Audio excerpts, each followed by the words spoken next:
January 15th, 1978. The streets of Tallahassee lay quiet under a cold, unyielding night. Along Greek Row, the Chi Omega sorority house seemed untouched by worry or fear. Inside, dozens of female students slept, unaware that their sanctuary would soon be shattered. Outside, a man moved with calculated precision, unknown to those sleeping sorority sisters just a few yards away. Inside the house, a series of events was about to unfold, which would leave a permanent mark on the campus forever. Within the walls of that sorority house, the night's stillness was broken as an intruder forced entry through a rear door left unlocked. In the darkness of the hallways, the intruder found 4 young women. Margaret Bowman and Lisa Levy were killed in moments of unimaginable violence. Kathy Kleiner and Karen Chandler fought for their lives and survived, bearing scars that would last a lifetime. That night, the quiet campus was forever changed. The sense of safety shattered in a single, brutal act. Florida Department of Criminal Law Enforcement crime lab experts are still busy sifting through and analyzing evidence that was collected from the Chi Omega house. So far, police have very little with which to work. We are trying to establish the whereabouts and if certain people and so on could have been in the Tallahassee area, yes. Obviously, of course, you know, they're not even suspects at this time. It's just running down every lead to the nth degree. At Chi Omega, a sign on the sorority house door announces that the house is closed to all visitors. No one there wants to comment on the latest developments in the case. Mike Bell? I think that all the investigators involved here feel very strongly that this is the best suspect that we've developed since the murders occurred. However, there's still a lot of evidence yet to be evaluated, and there's no link yet between he or the murder scenes. Well, what kind of evidence are you looking at that might be that link? Well, we've yet to get the reports from the crime lab that might show hair or fibers or possibly still even yet some fingerprints. When that is done, of course, we'll know whether we have anything to link he or anyone else to this crime.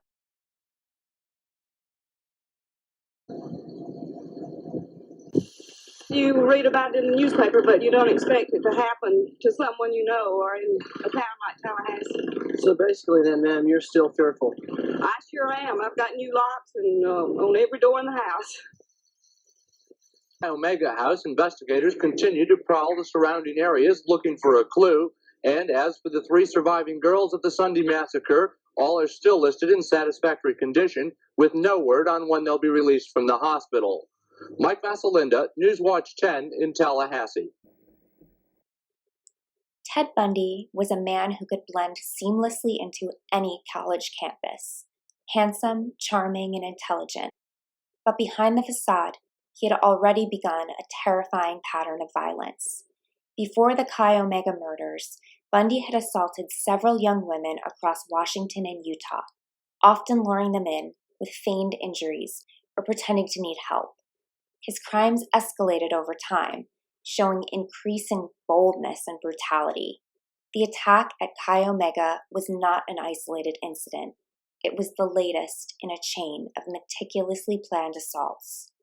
Witnesses' descriptions led police to a composite sketch, which soon became a crucial piece of evidence. In February 1978, Bundy was stopped during a routine traffic check in Pensacola, Florida, and arrested. Forensic evidence, bite marks, fibers, and eyewitness accounts tied him to the sorority murders. The investigation would soon reveal that Bundy was one of the most notorious serial killers in American history, his actions leaving a trail of fear, grief, and lessons in those dangers hidden behind a seemingly ordinary exterior. Survivors like Kathy Kleiner and Karen Chandler have shared their harrowing experiences, shedding light on the trauma and resilience that followed the attack. Their stories, along with public outcry, led to significant changes in campus security protocols nationwide, including increasing lighting, security measures, and awareness campaigns. Fast forward to November 13, 2022. In the small college town of Moscow, Idaho, 4 students were found murdered in their off-campus home. Kaylee Consalves, Madison Mogan, Xana Kernodle, and Ethan Chapin were gone, leaving 2 survivors in the home. This small, tight-knit community, much like Florida State University in Tallahassee, the University of Idaho and the town of Moscow faced incomprehensible violence. But unlike Bundy's case, the investigation into the crimes that took place at 1122 King Road in Moscow, Idaho, was a web of complexities, theories, contradictions, and public speculation that lingers even 3 years after the crimes. University of Idaho students were found dead in an off-campus house yesterday morning. Today, both the university and police identified the students who were killed. The facts of the case that we know right now. We know that these homicides occurred in the early morning hours of Sunday, November 13th. Around noon, Moscow officers received a call of an unconscious person. Officers discovered the bodies of Ethan Chapin, Xana Kernodle, Madison Mogan, and Kaylee Yonkavs inside the residence on King Road. The 4 were stabbed with a knife, but no weapon has been located at this time. There was no sign of forced entry into the residence. Investigators are continuing to collect evidence at the scene. Based on details at the scene, we believe this was an isolated, targeted attack on our victims. We do not have a suspect at this time, and that individual is still out there. Hi. So there were other roommates who lived at that residence. Were the roommates home at the time of the attack?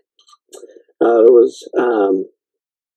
was other people home at that time, but we're not just focusing just on them. We're focusing on everybody that may be coming and going from that residence.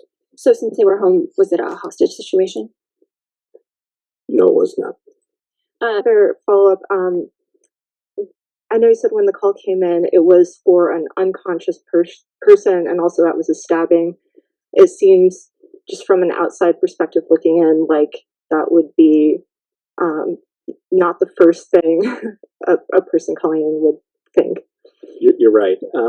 But the report that we got was that it was an unconscious individual. It wasn't until our officers arrived on scene, went in to do caregiving check on the individual who was unconscious, that we found the scene that we found. Okay, thank you. Yeah. Just to follow up on what she asked, so the other 2 roommates were there at the time of the attack? All the information that we have from our investigation is that yes, they were. Okay, but they were unhurt. That is correct. So is there any explanation as to why it took so long then for someone to call 911? You have surviving witnesses to an incident at 3 or 4 in the morning, and the 911 call didn't come until noon? I don't think I ever said that they were witnesses. I said they were there. So, we don't know why that call came in at noon and not in the middle of the night. Would have we loved for that to have happened?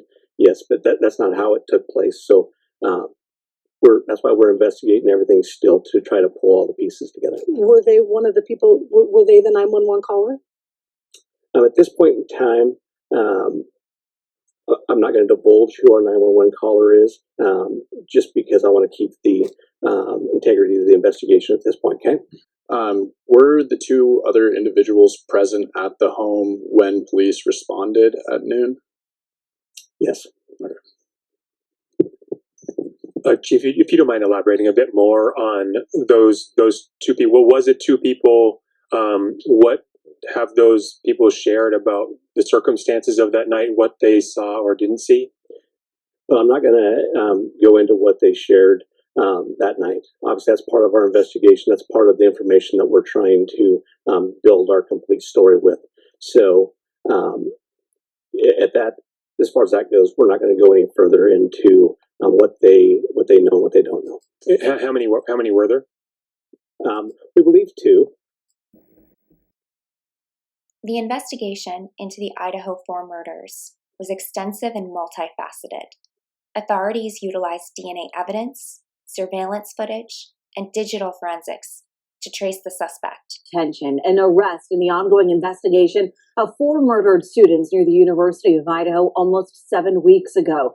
State police in Pennsylvania arresting this man early this morning, 28-year-old Bryan Kohberger. Now, this is the first major update in the case since the students were murdered in mid-November. Police in Moscow holding a press conference this afternoon for the first time since November 23rd. Detectives arrested 28-year-old Bryan Kohberger in Albrightsville, Pennsylvania, on a warrant for murder of Ethan, Zana, Madison, and Kaylee. 28-year-old Bryan Kohberger arrested and booked into the Monroe County Correctional Facility awaiting extradition to Idaho. Bryan Kohberger, a criminology PhD student at Washington State University. Kohberger was arrested in December 2022 and later pled guilty to the murders in 2025, receiving 4 consecutive life sentences without the possibility of parole.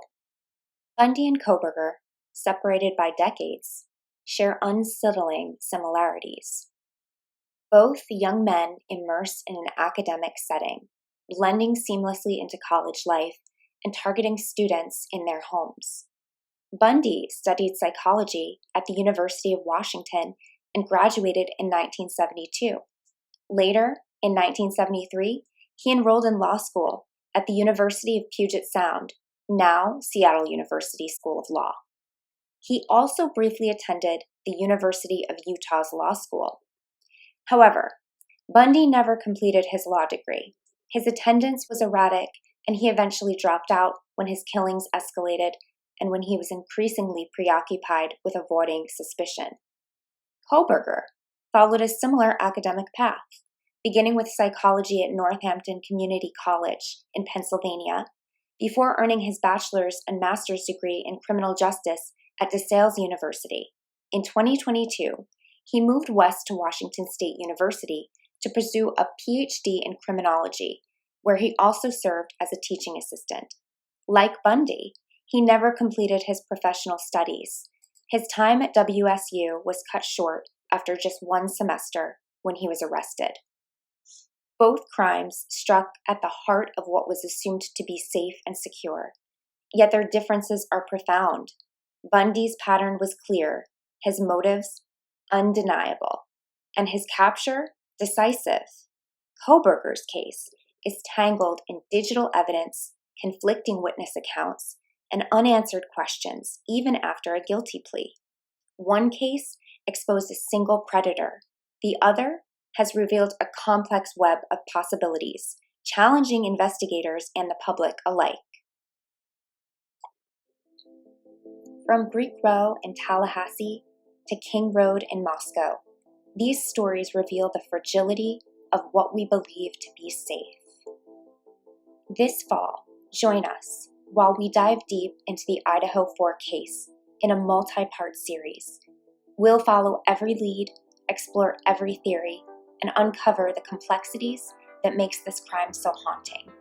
Please feel free to subscribe to stay informed and witness the story unfold. Thank you for joining me.